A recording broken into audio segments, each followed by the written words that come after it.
กับ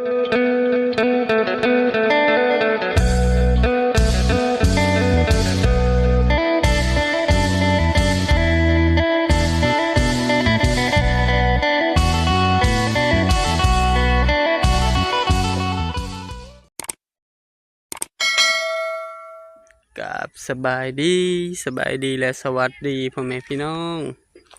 FC กันเมื่อสุขูสุคนบว่าทางฝั่งลาวทางฝั่งไทย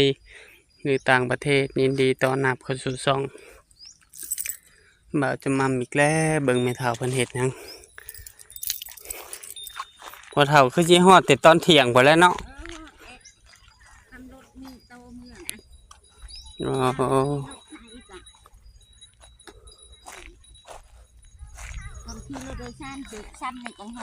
อ๋อสบายดีแม่เฒ่าโอ้ได้พักมันแต่ทางใดจะขันสมหนึ่งโอ้ล่างโดยเพราะว่ามันแก่เลยแก่แล้วเฮ็ดสมพัก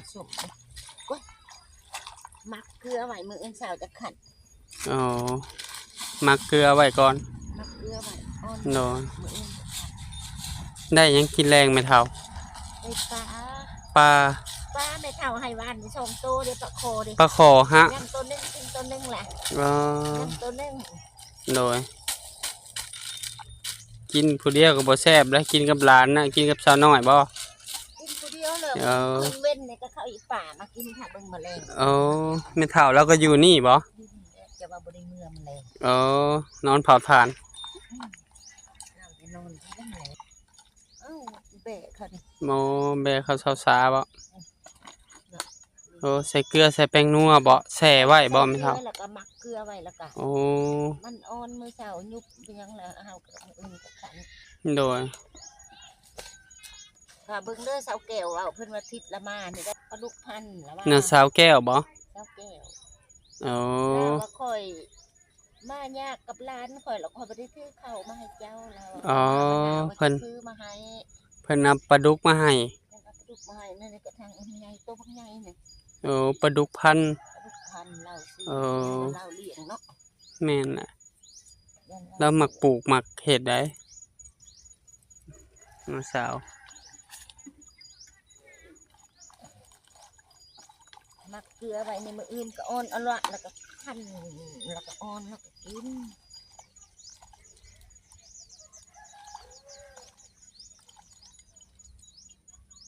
หอมเนาะ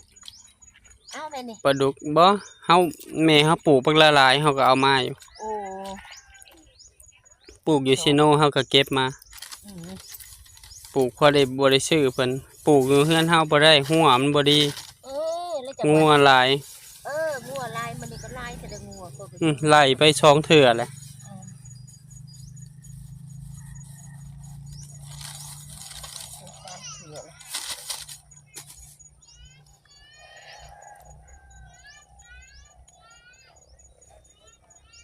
นึ่งข้าวหรือว่าไม่เท่าอุ่นข้าวเย็นอุ่นข้าวเย็นบ่กินเลยบ่อุ่นเลยบ่อุ่นเลยคือว่าบ่มีของกินกินจะเดียวหรอกเจ้ามีปลาอะไรก็ย่าเฮาก็สิปลามาให้แล้ว2โตมีแล้วชาวน้อยเด้มีของกินแล้วบ่คือน่ะมีแล้วเราก็สิมีเบิ่งไปจอบเบิ่งไม่เท่าแบ่งกันกินจะมีของกินแล้วก็บาดนะมีล่ะโดยกับปลาดุกนั่นจักโตปลาดุกน่ะตัวนึงใหญ่ปลาดุกบ่ปลาดุกตัวบางใหญ่จังค่ะเล่าซื้อมาปลาดุกพันบ่จักไม่เท่า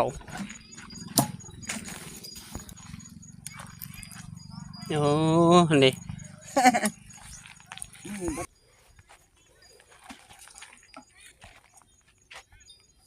กระชันครับก็เอาให้ตื่มไม่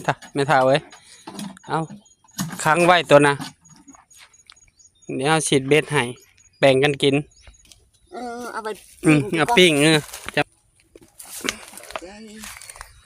นี่ลูกมันเนาะปลานินมันเกิดมันออกตลอดไอ้ปลานี่ได้ออกลูกเท่าได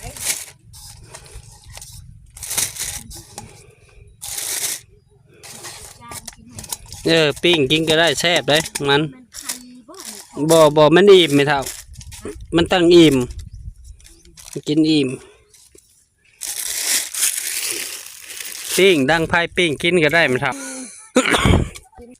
โนปิ้งไปเน็บไว้พักกันตัวทำมาปลูกเอามาให้ปลูกเน็บไว้แทบมันนี่แหละโคตรเอา เน็บอันนั้นมันนี่แล้วเนาะ แมน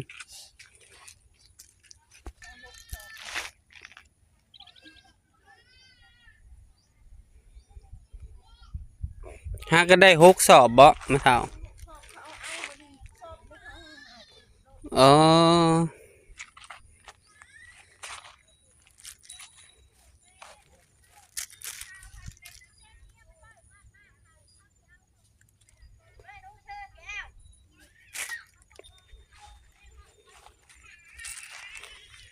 แก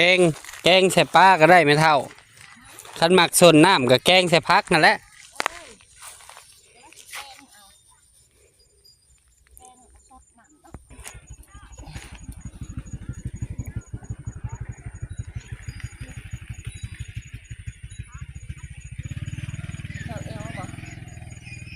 บอกว่าเมียเฮา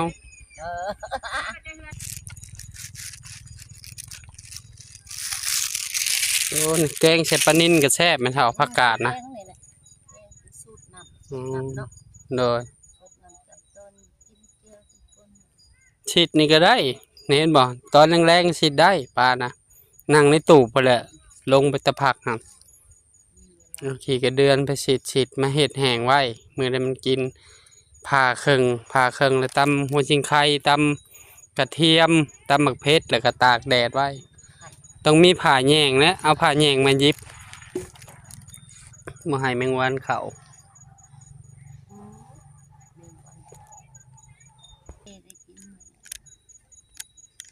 ปลาดุกอ่ะค้างไว้มืออื่นมือฮื้อ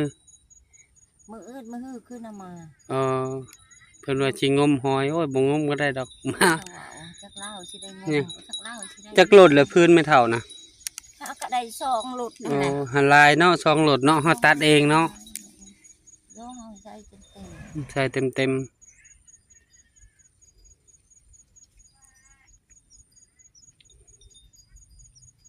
มึงห้ำก็มานำเนาะมามื้นก็เมื่อนำ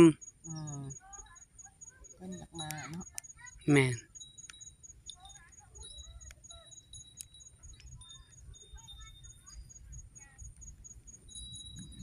โคมมาเมดแล้วบ่โคมยังบ่ไต่กินข้าวไต่เยื่องพอดำพอดียังมีอันเดียวหั่นบ่โคมน่ะหรือ2ของพอเฒ่าก็เอาเมื่อแล้วคนละหน่วยคนละหน่วยคนละอันพอดีเยื่องเขานี่นะบ่ได้นั่นบุก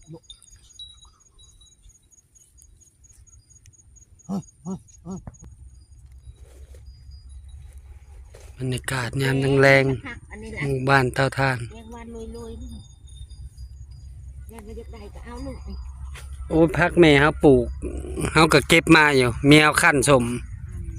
มีผักบัวมีผักกาดแล้วก็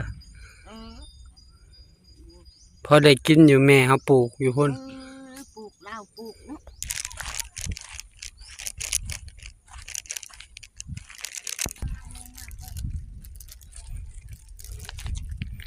แน่ข้าวเบิดละบ่ทานนี่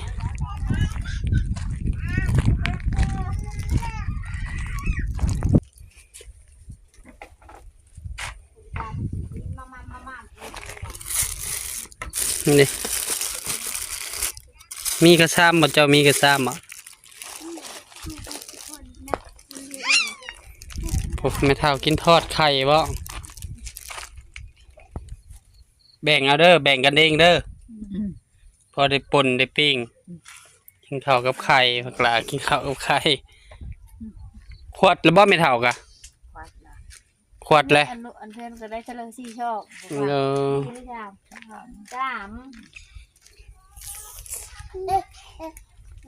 ปิ้งกินนี่ปิ้งให้ลูกก็ได้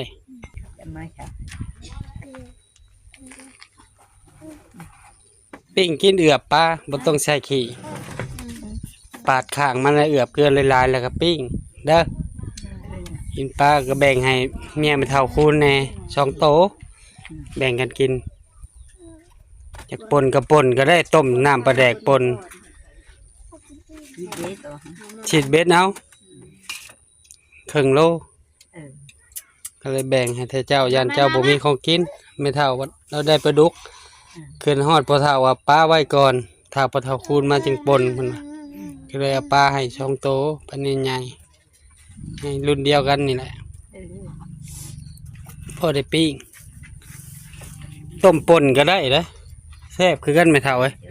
เอ๊ะนี่ กินได้หลายต้มป่นก็แซ่บเผาถ่านเลยเนาะไม่เท่านอนเผาถ่านเลยเนาะ จัดมือนอนไว้มือเจ๊นอนเลยมือ ไผสิมาส่ง ถ้างั้นร้านมากไป ถ้าร้านมา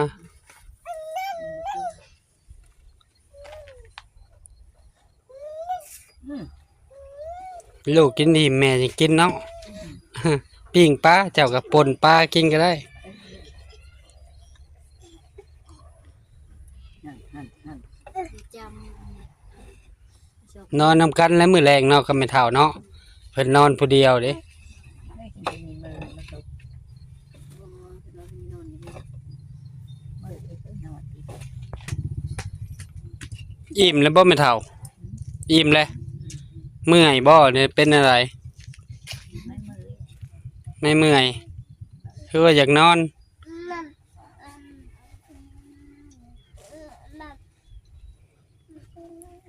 ยา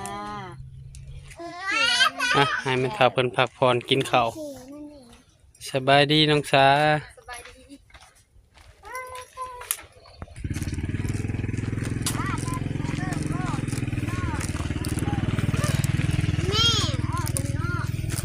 นะ หวานบ่ น้ำหวานปันกันกินเด้อไม่เท่าเผือกเจ้าหั่นแหละเผือกแบ่งกันกินมันหน่อยบ่หลายน้ำหวานเผือกเมียเฮ็ดน้ำหวานเผือกเลยแบ่งให้ป้าก็ ได้ทีมีเปิด ป้ากับแบ่งกันปิ้งผู้ใดมีของกินบ่มีของกินก็ปิ้งเอา จำไหมจำรถกินเป็นบ่นางหนอ จำดีขึ้นนะ เอาใช่ปะ ชมมิดบ่จำบ่นะ กินเองเด้อย กอะไรลาย กินเองก็เป็นนะ พาแม แป๊บ ว มาแต่ใช้น้องสา ฮะมาแต่ตุกปะนาง เอ่อสดกินกับข้าวก็แซ่บแม่เฒ่าน้ำหวานเผือก ที่เจ้าให้ปลูกเลยฮะเอามาปลูกอยู่เซโนแน่ให้แม่เฮาปลูกอยู่เซโนแน่ มีบ่เผือก แม่นสดกินนี่แม่เอาถ้วยมาให้เราเอาบ่วงตักกิน เจ้าชีวิตไปถั่วนะ สดกินโลด เท่านะข้างเบิ่งมือแม่เอาผักมาถ้าประสิทธิ์มันหวานมันแซง หน้าผักมันจะบานผัก ภาคมันแต่บ้านบ่เราบ่ได้มาบ่ เราบ่ได้มา เออ หน้าผักของ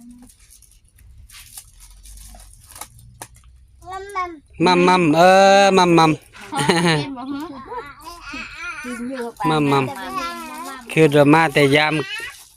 เรดาได้บ่ได้บ่หนก ด้วยเอาคนเดียวเอาคนเดียวโอ้ย แล้วจะกิน แป๊บหนึงค่อยแกะก่อนใจห่อนก็ค่อยแกะ ตีนยัน บัดนี้ก็ให้แม่เฒ่ากับน้องๆกับสาวน้อยเพิ่นกินข้าวกินน้ำอยู่ดีมีแห้งแม่เฒ่าเอ้ยไปปลากับปิ้งป่นอยากเฮ็ดหยังก็เฮ็ดสบายดีเด้อสบายดีแม่เฒ่า สบายดีแม่เฒ่าเพิ่นก็ดังไฟสิอุ่นข้าวบ่แม่เฒ่าหรือกินเลยเฮ็ดกิน อาจจะใส่หมักแบบ มาแต่เซโน โอ้มีบัด นี่ น้ำหวานเผือกแม่เฒ่ามีเอาเฮ็ดอันให้แม่เฒ่าค้ำแน่ อันอยู่ดีมีแห้งเป็นเงินเป็นซ่านสร้างลูกปุกขึ้นเด้ เนาะสาธุอยู่ดีมีแฮงคือกันแม่เฒ่าเอ้ยใกล้สิฮอดปีใหม่น้ำหวานเผือกแม่เฒ่า เอาหมักแบบไม่เท่ากัน แม่ขอเอาน้ำแม่เฒ่าค้ำแล้วเอาไปปลูกแล้วมันนั่นมันเป็นหัวเป็นหยังแล้วก็กู้ไว้แล้วก็ อยู่นี่บ่ แม่นเฮาก็ปลูกอีกกัน เมื่อมันหนาจะเอามานี่อยู่เรือน เผือกอ่ะบ่ อันเผือกแบบยาวขลุดขึ้นคือ โอ้ เผือกอ่อน เผือกอ้อย เมื่อบางใดนี่จังมันบ่ได้ไปเอา แปะไม่เท่า เดียวนี่ แป เก็ บบ มาแต่เชโน พักเพิ่นมีแล้วพัก ทำไมเขาเนียนกิน เอามาแปบ ต้มเนียนแซ่บ กิน ข้าว น้ำหวานก็กินกับข้าวก็ได้ไม่เท่าแล้ว พอเท่ามักก็ได้ อ่า อันนี้เราเคย ขึ้นฮอดแล้วเยอะยังวะพุ่นแล้ว น้อยเราก็มา โอ้ยังอยู่ในเฮือนเลยมากระตุ้ง ช่วงยามพ้นนี่ป้าพากันไปหาปูหาปลากำลังม่วนแล้วหมัก แล้วบ่อยู่ละล่าพ่อเฒ่ายอมมาแล้วดุ ดูได้ลาว ดุอีหลี เพื่อนกับบ้านเราสิอยู่ อืม ยกแยกแล้วบ่ได้นั่งได้ดังแต่มือกินข้าวนะเราเฮ็ดเวียก จักรถกระตุ้นจัง ถ้าก็ได้2 โลพื้นใหญ่แล้วก็อยากเขาเจ้าเห็นแล้วก็เขาให้เอาปุ๊กมันอยู่ในทางเอาไม้น้อยปุ๊ก ได้น้ำหวานมาให้แม่เฒ่า แล้วก็เอาปลามาให้สาวน้อยแม่เฒ่าคำแบ่งปันกันกินเนาะมาวันนี้บัดจะมำก็ขอบุญขอบคุณพ่อๆแม่ๆพี่ทุกท่านที่เบิ่งคลิปบัดจะมำแต่ต้นจนจบในบ่ข้ามโฆษณา เพื่อเป็นกำลังใจให้เฒ่าทุกคนอยู่ในหมู่บ้านเต่าทานเนาะรวมทั้งครอบครัวบัดจะมำขอให้พ่อแม่พี่ทุกท่านจงมีสุขภาพร่างกายแข็งแรงปราศจากโรคภัยไข้เจ็บคิดสิ่งใดก็ให้ได้สิ่งนั้นสมความมุ่งมั่นปรารถนาทำมาค้าขายซื้อได้ขายมาในธุรกิจอันใดก็ประสบผลสำเร็จในหน้าที่การงาน